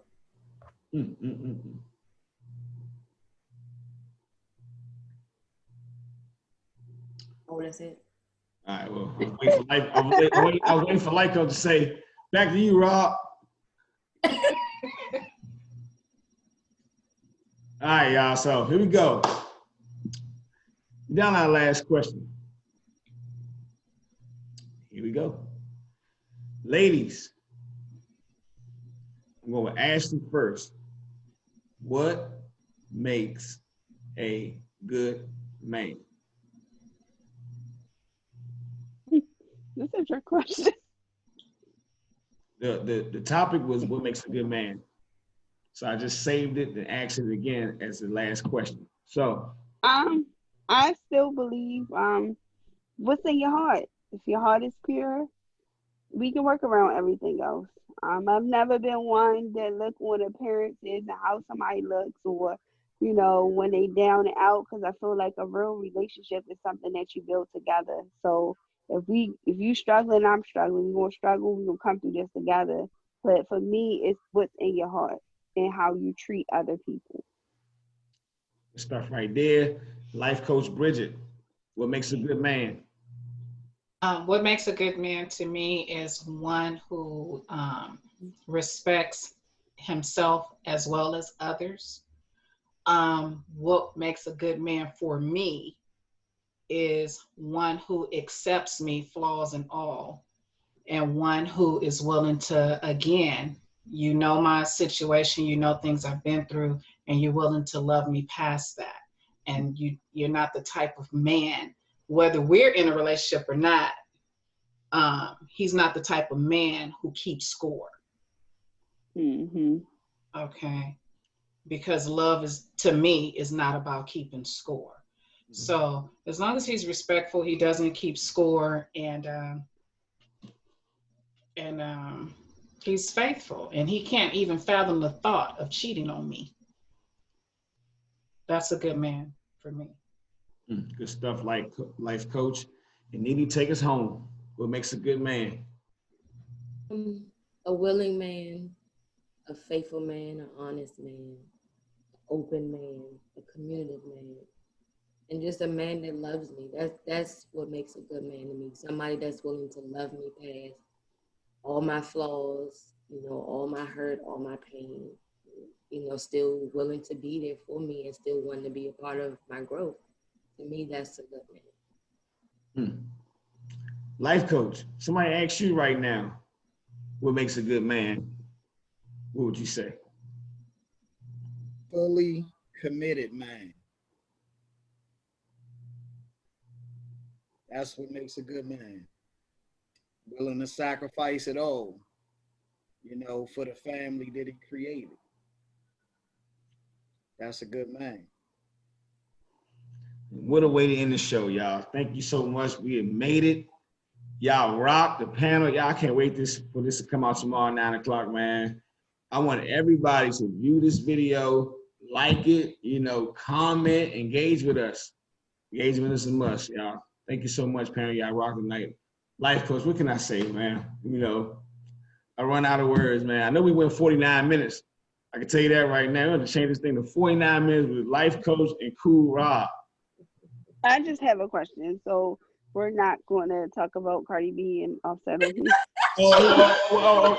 just asking. If y'all telling me right now, y'all got enough time. I got that question, and I have another bonus question. It's up to y'all if y'all got time. I have time. I don't know about everybody else, but I do.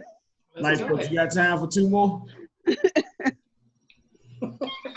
Might as well do it, man. We might as well. But before y'all get into it, I don't really know the backstory.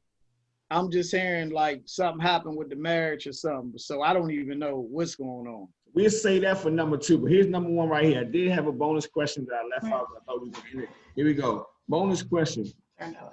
Here we go. I'm gonna go with Nene. What would it take, or how much is too much to leave a cheating spouse? I'm gonna go with Nene. Again, speaking from my own personal experience, I dealt with, somebody that cheated on me constantly. And I stayed because of the fact that I loved him so much. So I can't really say, how long a person should stay before they realize their worth. But what I will say is realize your worth. You are definitely worth more than what that man is putting you through. No matter, what anybody else says, like, you have to know when enough is enough. And me personally, I didn't realize it until, you know, it was too late.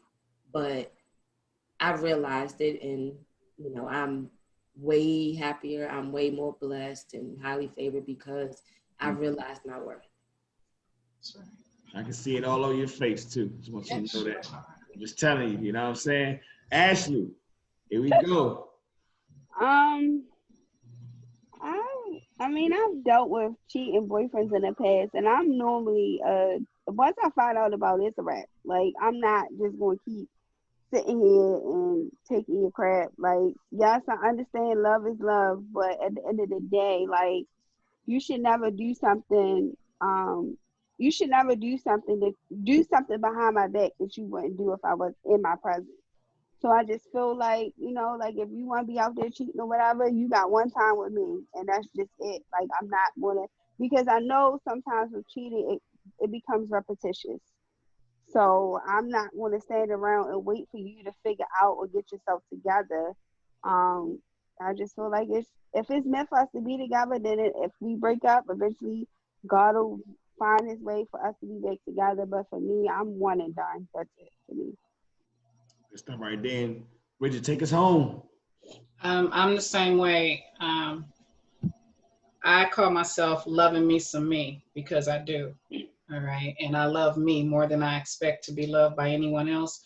And if you can't commit to me and love me the way that I rightfully deserve to be loved because I'm loving you that way, you cheat on me one time, it's your loss, sweetie. Goodbye. I don't put up with the, you know, we were drinking and one thing led to another. No, I don't put up with the with any excuses. None. Okay. It is a wrap. You know why? Because I've been there and I've done that. I've stayed in relationships after being cheated on and all that other spit. And that's not cool. That's hurtful.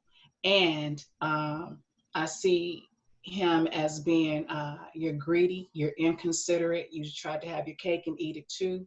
And if the shoe was on the other foot, won't no man stay with no woman after learning that another man has been up in her. So I'm giving you that same fair exchange. Ain't no robbery. Bye. Man, you just hit me with that one. You punched me with that one. All right, so Nene, I'm gonna let you take over. You kind of go ahead and give down there on the panel what's going on with Cardi B and Offset while I go to my poster because I'm gonna finish it off, and that's how we're gonna end the show. So you ready? Yeah, I'm ready. There you go. So it's been said that Cardi B has filed for divorce from Offset, and it's from him constantly cheating on her. And, you know, he's been cheating on her since before the marriage even started. So I don't know why she even did that anyway. But so it's just this thing now where everybody's like, well, you know, why everybody coming down on Cardi B? You know, he was the one that cheated and this, that, and the third. And granted, he was the one that cheated. But again, like I said, she knew he was a cheater before she said, I do. Even before she even had her baby, she knew he was a cheater. And you still stayed and had a baby with him. And you still stayed and you said, I do with him. Now, from my understanding, they have some type of contract that they drew up the last time he cheated on her. So now she about to get paid for it. I don't know if that's why she's filing, but either way, this is just another family of color, you know, with a broken home. And my thoughts about it is I don't really give a shit about her or him. You know, I'm more concerned about what's going to happen with that little girl, because the simple fact now she has to grow up with constantly being reminded of the fact that her mom made a song about her wet ass pussy. Hello. Right. Then she also has to grow up knowing that her father is a womanizer.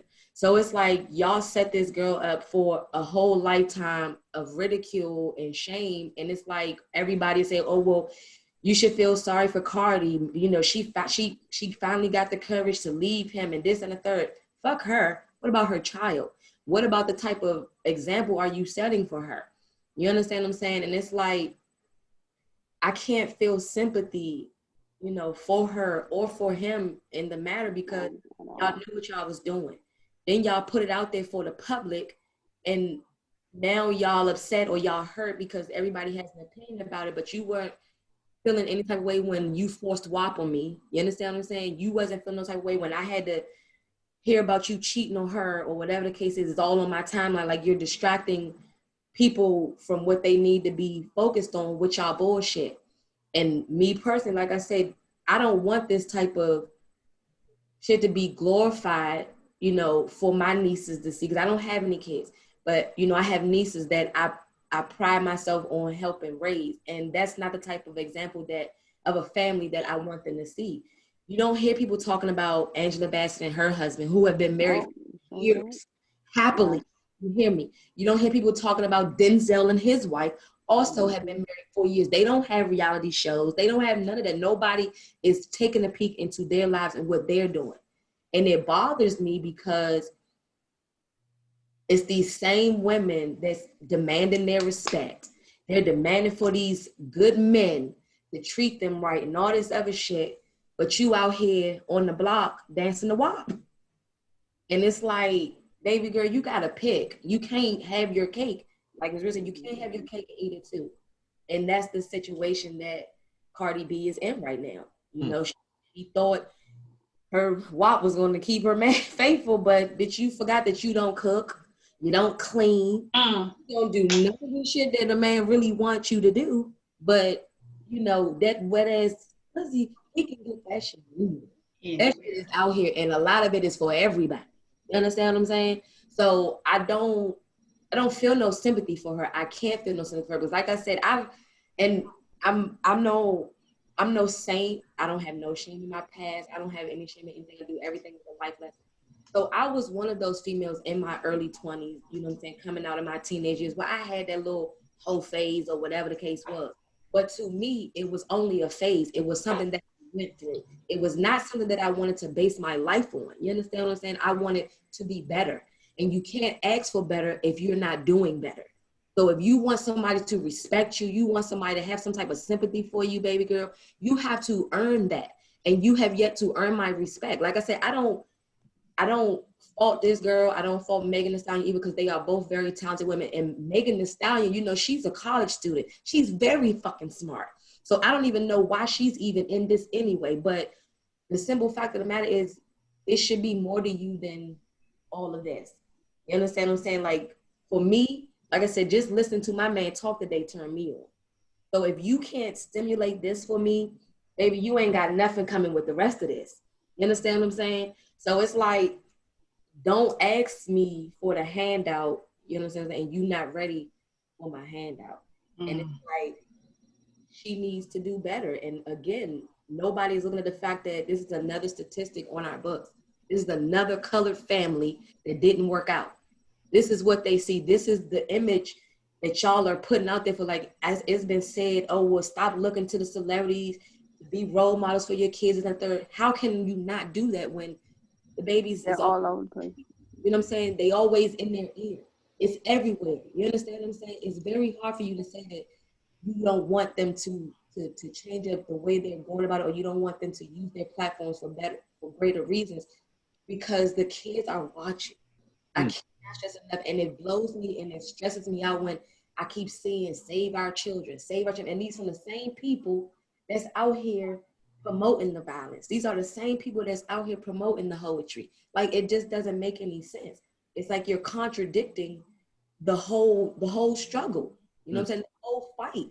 And like I said, I know the change ain't gonna happen in my time, but I would love to leave this earth knowing that it's in the process of happening. Right. And the people who think like, oh, well, you know, feel sorry for Cardi B because, you know, he was cheating on her. Maybe you part of the problem too. You part of the problem. Because at the end of the day, she knew what she was getting in. Just like, you know, what Ms. Anderson said, I knew, you know, my guy was a cheater. I knew he was a cheater, and I still chose to deal with that relationship. But that was my choice. And like I said, nobody was feeling sorry for me. I didn't get no flowers from Cardi saying, baby, it's going to be okay. You know what I'm saying? You don't need him, none of that shit. I didn't get no sympathy. So you get no sympathy. I had to work myself out of that on my own time and by my own self. So if this is what you want, if you want somebody to treat you better, or you want somebody to do right by you, baby, you got to do it for your fucking self first. And it don't mean just because you out here making money and you didn't make the money working hard, you made the money selling your ass. You know? Like you didn't come out here and get it out the mud like I had to do. You understand what I'm saying? I didn't, nothing comes easy for me. Nothing at all. I don't get food stamps. I don't get government health insurance, none of that. Everything comes out these pockets. So it's hard for me to have sympathy for you when you got where you got the way that you did. And that the fact that when you got there, you didn't just stop there. You kept it going. Now you got a herd of people, dummies, following behind you, trying to be like you and not even realizing what you got to go through to even get there. Mm-hmm. That shit ain't easy. Yeah, they make it look easy on the TV. Of course. They're not going to show you the pose, the mini pose they had to slip and slide up and down. They're not going to show you all the penises that's been in and out their mouths. Mm. They're not going to show you none of that. And that's the problem that I have with our people. Like, baby, wake up. Wake up. I feel the same way because my daughter is 13 and I honestly haven't listened. I didn't listen to the song. I still haven't listened to it. So I've heard stuff about it. So I can't really tell you what's in it because I really haven't like listened to it. But I agree. Like somebody told me, what you accept now is what you accept from him now after you marry is the same thing that you're going to continue to accept. She knew what Offset was. She knew what he was about, and she chose to accept that. She thought her vagina or her box could change him, and it couldn't. Mm. And now this baby has to grow up, going to mommy this week and daddy next week. But not only that, she has to watch when she gets older everything her mother put out. Like, that's the problem that I have with Cardi B and Megan Thee Stallion, all of them. Like, yeah, I understand you got to get it. But you have kids that are looking up to you. Regardless of whether or not you signed up to be a role model, when your status changed to celebrity, you accepted that task. And as Black women, we have to do better when it comes to what we allow our children to see, what we do in front of them. And I just feel like Cardi, I don't feel sorry for her. I mean, she got what she got, and that's just the end of it. Like, she thought she could change him, but she couldn't. And unfortunately, the signs were there, and she still went ahead and went with it, knowing what the outcome was going to be. And I have no sympathy for her. Like Nene said, I feel sorry for the baby, because at the end of the day, she's the one that has to be caught up in this mess because her father couldn't get it together, and her mother just couldn't see past the glitz and the glamour. I've never been a Cardi B fan, so nothing I say about her will be unbiased. But at the end of the day, you thought you could change him and you couldn't. You don't cook, you don't clean. Like, what do you do? Besides make songs for kids songs for a generation that they shouldn't be listening to anyway. Like, I don't know. I don't feel sorry for her. I mean, and really quick before you jump to Bridget, it's like I said, I don't take anything from Cardi because at the end of the day, however she's making her music, whatever, the girl is talented. I will never take that from her, no more than I will take it from Megan Thee Stallion. Women, they are talented women. I just feel like you can use your talent for greater things. And as a person who does, listen to Megan Thee Stallion or Cardi B or whatever, because like I'm grown. I don't have no kids. So right. I can listen to that shit in my house if I want to. But when my nieces are with me or when I'm around them, I don't listen to that type of shit. And I don't even allow them to listen to it. I'm not going to sit here and say that they don't listen to it when they at home, whatever the case is, because who only knows what they're listening to really in them earbuds. But when you're with me, it's a no-go. It's a no-go all around. We're not listening to it in the car. We're not listening to it in the house. We're not doing any of that. You understand what I'm saying? If you're going to listen to it, it's going to be clean versions or whatever the case is. It's not going to be any of that type of shit because it's not for you. But I'm a realist and I understand that you cannot shield these kids from everything because one way or the other, they're going to find a way to get to it. But if you must do it, I would much rather you sit right here with me and I can hear exactly what you're hearing. So then I can tell you, baby, no, that's not what you should be listening to. Baby, no, that's not a good role model for you and things of the sort. And me personally, like I said, this has nothing to do with, my opinion has nothing to do with my dislike of Cardi B or my dislike of Megan Thee Stallion, I cannot be more clear about that. I do not dislike these women. I love them as artists because they are talented women. I just do not like the fact that people glorify them and they look to their lifestyles as a way of living, because that is not real. It is for show only. You understand? Like, of course, when we were growing up, we listened to Lil' Kim and Foxy Brown and all that, because I'm 37, so I listened to all that shit. You know what I'm saying? But I also knew better. I couldn't go to my grandma's house or to any of my auntie's house and listen to Lil' Kim. You know what I'm saying? Like, that was shit that I listened to when nobody was home, when I was in the house by myself. I knew not to go out in the streets and emulate what I saw in the video. I knew all of that. But when you are growing up in the house where not only is mommy watching it, but mommy out here living it too, so it must be okay. It must be okay. But please don't misunderstand. Like, I have no problem with these women as artists, none whatsoever. But if you're going to be up there, like, you know, Ashley said, once you signed up to be a celebrity, you automatically took on that road because you know and you knew that there were going to be children, you know, children watching and listening to what you were saying. There's no way, because you were once a child too, and we all did shit that we wasn't supposed to do when we was kids. And that shit didn't stop when we was growing up. It's still continuing. It's just even worse than that, because you got parents out here just watching the kids do the shit and not even saying anything. As opposed to when we were growing up, you got your ass whooped and go sit down somewhere and get your shit together. Let me just clarify before you jump to Bridget. Sorry, Bridget. Let me just clarify. Like, I personally do not like Cardi B as an artist, but that did not sway my decision of how I felt about her situation. I just feel like the situation is wrong on all parts. But I do not feel sorry for her. And somebody asked a question today. They was like, well, Offset knew what he was getting into when he got with her, but she knew too. So how is it easy? Like, sometimes we as women, we oftentimes don't look at our faults and stuff. Even when it's us in the situation, we never look at our fault. We always pointing the finger back at the man. But sometimes we're a part of the problem as well. Like, and I feel like in this situation, like, people just immediately jumped on him, not saying that what he did wasn't wrong, because he was wrong for stepping out on his marriage. However, we also play a part in that too. Like, I just feel like sometimes we can be biased when it comes to us. We don't look at the whole picture when it comes to those situations. We just so quick to point the finger at the man, not knowing that, you know, sometimes fault lies on both parts, for whatever the case may be. Take us home, Bridget. You know what? These ladies summed it up. I mean, seriously, they summed it up. I will say this, Rob, the whole topic today, this whole dialogue was very good. Okay, I really, really enjoyed it. I appreciate you inviting me to be a part of this panel.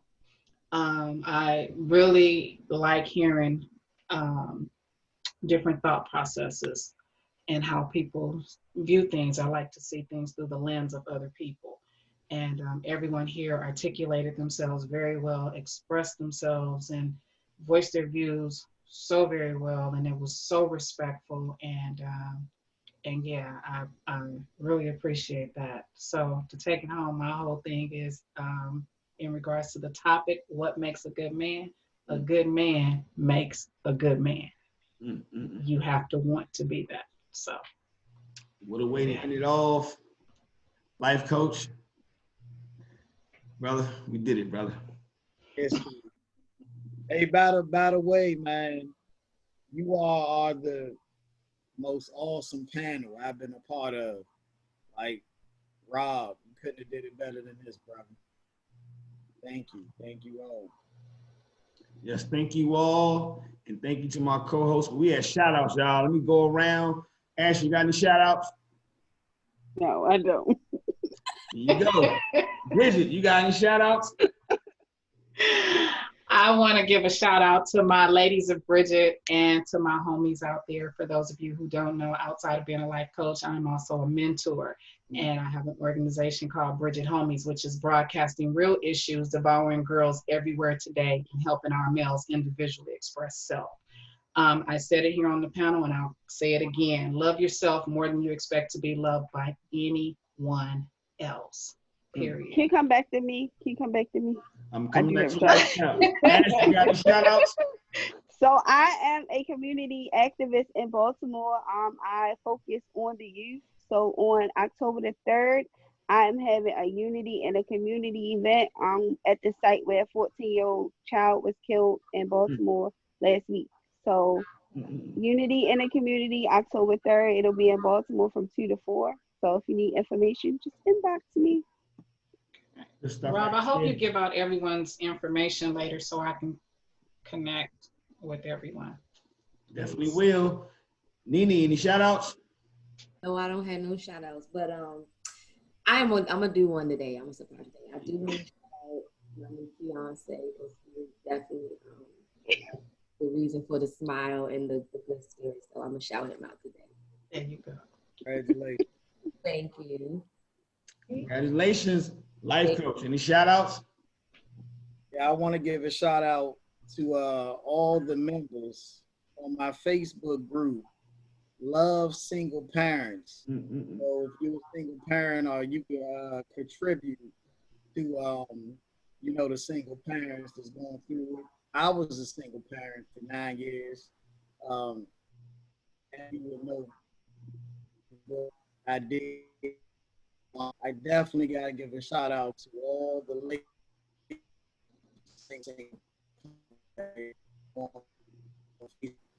and my lovely, the OGs, my 3 girls, and my baby boy, Dylan Oaks.